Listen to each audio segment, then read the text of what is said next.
Hi, so this is a kind of corset review, but you have to take that with a little bit of care. So I'm not experienced tight lacer at all, so I'm quite a beginner, and also I have modified that corset a little bit so it's not anymore exactly what I got, so please keep that in mind. And the corset I'm talking about is the Axfords Gentleman C515, and this is how it is advertised on the Axfords website.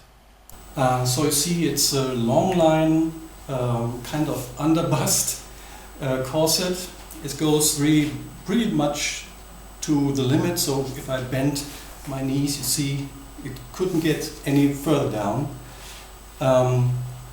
It is very sturdy, so the busk, as you see, is almost straight. This is partly because my body is not anymore like it was 25 years ago, but partly also because the construction of this corset it has a very sturdy bust. So the backlacing is also very straight, and you see I've laced it now to well, how I used to lace it mostly these days. So a little bit more tight at the bottom, and then slightly V-shaped here to let me have more space in the upper parts, because that's just how I like it the most. Okay, if I say long line, I mean that the measurement from the top to the bottom, you can see that here, is about 14 inches. And if I measure myself in the back, it's just the same measurement, so vertically 14 inches. But you see that it comes up in both parts. So the bottom, as I go here, goes up, and also the bust part goes actually quite a bit up. So in the end, the back is a little bit higher than the front, which actually gives me a very nice feeling.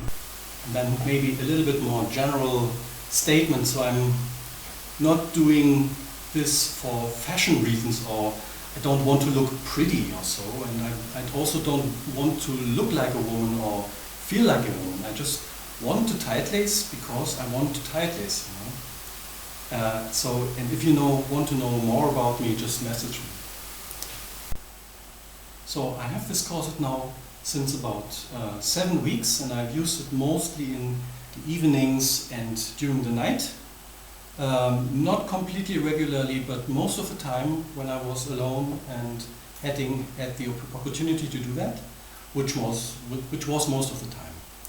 But it shows a little bit tear and wear already, so that's what I want to show you. Okay, so this is the bottom of the corset and this is the top. And I've put the bunny ears here with this inverse lacing style. And I'm not actually quite sure where to put it, because the waist could also be a little bit lower possibly. So there's no waist tape, at least I cannot feel or I cannot see anything against light or so. So I think this corset does not come with a waistband, and I'm a little unsecure where to put the waist. And looking at the busk, this comes with flat steel busk like this thick, so that's more than an inch, I would say, and it's very sturdy. So if you try to bend this is hardly bending at all. So I wouldn't dare to close to join these points. So I'm putting reasonable force here. And if you have the busk close, so you can really think that whatever you do, this busk will stay relatively straight on your body like this. So you have no chance really to create, by lacing, a strong angle here for a wasp waist shape. So this busk will remain relatively straight on your body. Okay, so the same is true for the backlacing. So the grommets, and I counted 19 on each side, are sitting between two flat steel bones, which are that sized, and they are quite sturdy, so I cannot touch the two ends actually. And what is really important is that the bending in this direction is almost impossible. So they will always remain more or less straight, even parallel or maybe a little V-shaped, but you can't do anything else than this. So this is a 20H corset, and I want to show the label. And when it came, it was exactly 2 times 14 inches when I lay it flat on the ground. The fabric has possibly stretched a little, maybe half an inch. And I also did some modifications to it, as I explained in one of my previous videos. So there's a dart on each side here and almost a parallel stripe, which shortens the corset so that it becomes a little tighter in the bottom part. So altogether with these modifications, when I measure it now like this, so flat on the ground, and I just squeeze it, you see I measure something roughly like 27.5. But if I lace it completely, and I can lace it now, close it completely in the back, I measure 29 inches around my waist, and that's important to remember. So when you order a corset, always add, or subtract rather, say 1.5 inches or so between the size you want to achieve and the size of the corset as measured flat on the ground. Okay, what else? These are all split grommets, I'm afraid. I'm not sure you can see that.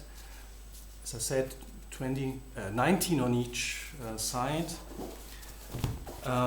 There are 10 bones, not counting all the flat steel bones. So it's 1, 2, 3, 4, 5, and then times 2. The laces are very long, so I don't think anybody could make use of such enormous long laces here. So when I even close the corset and just give it a little pull, the laces come down to the floor already, so that's a little bit too much, I would say. One point of concern is actually the spiral bones. I think it's spiral steel bonings because I can feel the horseshoe shape here, and also the website says it's spiral steel bonings, but they're actually a little bit short. So you see that this is actually the end of the spiral steel because I pushed it to the bottom where it has the main duty to keep the fabric really on the body. And so actually another modification I did was that I blocked by sewing here, I blocked the steel bonings coming up. And so they are really, it's only 10 bones, so they have to take a lot of stress. And I'm afraid that maybe if I don't know whether you can see that, but if I would use that for a year or so, I could actually imagine that these steel bones would tend to poke through the fabric. That might be due to my heavy use and also by blocking this, so they cannot really go back and forth. But I need that. I need that here to keep the fabric on my body. Otherwise, that's just wrinkles completely, and that actually hurts. So that's not what I want to do. A potential problem is that if I would use this corset in public and I would allow myself to bend over, then the corset would easily reveal itself like this, and that kind of might be a concern for anybody who would like to wear this in public. So altogether, if I summarize, I would say the Axfords C515 is a simple, functional and sturdy corset. I'm quite happy with this, so it gives me only a slightly nipped in waist shape, but otherwise keeping a rather masculine figure, which I like a lot. It comes for a quite reasonable price, so that's £135. And I wasn't able to find anything else on the net, so I looked at Timeless Trends, I looked at what Cutty did, I looked at Orchard Corset. No other branch actually is offering especially male corsets, and I think that the body of a male is just different from a female, so I think there's good reasons to do that. All I could find is actually very expensive special made, custom made corsets for men. So nothing to really experiment with, and it's much too expensive. It shows a little bit wear and tear already. The material is maybe not the best one could use. For example, it's satin, so it tends to wrinkle a little bit. So the material is nice, but the wrinkles are a little bit a concern, I think. But otherwise, I'm really very happy with this. Okay, so I hope you have enjoyed this video. Please comment below if you have anything to say. Maybe I was wrong in some kind. If you know any corset for men that come actually for a reasonable price, please let me know or put it as a comment below. Thank you very much.